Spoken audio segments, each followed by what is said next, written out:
On the Radio is brought to you by Zurich Insurance, the perfect place to catch up with all things Melbourne.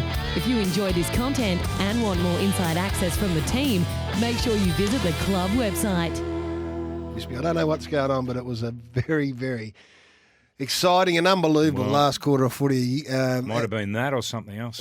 Alex Neal-Bullen has been a very, very big part of what the Demons have done this year, and he's been good enough to join us this morning. Alex, welcome.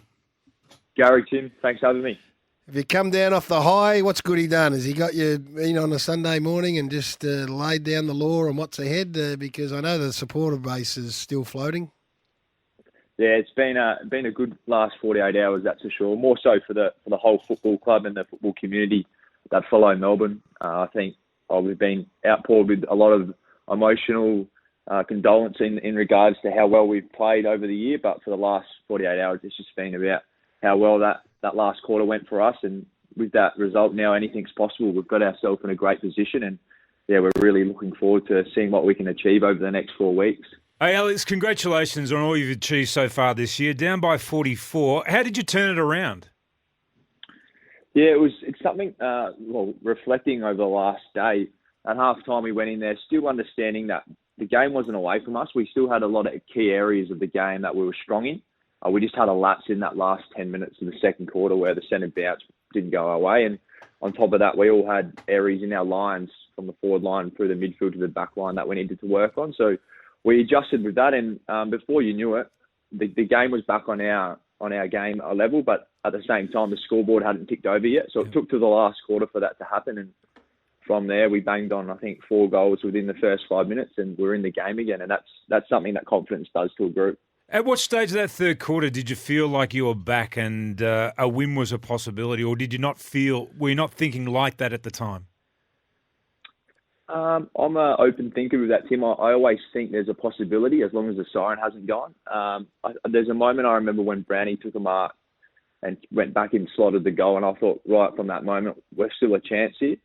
And what also helped with that, I guess, is there was no Geelong crowd. So you can also always communicate with the boys up the ground. So we were having conversations with Stevie May, how he was seeing the game, and it gives you a good adjustment of how you need to play the game from 5 minutes to 5 minutes. So, yeah, that's something that going forward we can take a lot of growth and confidence from that last quarter performance.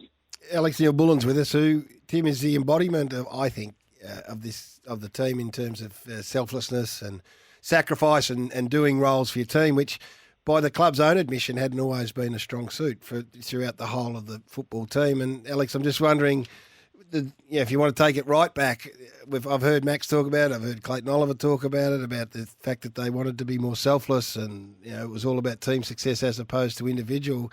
The fact is, from a home and away point of view, that the team seems to have lived that throughout the year.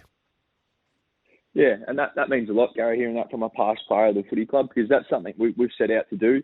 We wanted to make sure that this footy club is respected within the AFL community, and that's something that, as you would both know well and truly, that this club hasn't had that success and that respect. And for this year, we set out on a mission after 23 rounds to be in the best position possible to play some good finals footy.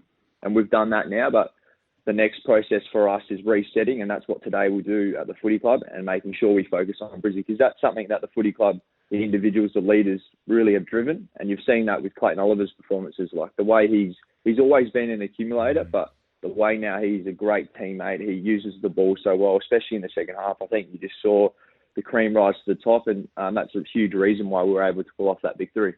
Did you see Maxi signal to Jakey Lever that's where he wanted the ball to go, that last kick?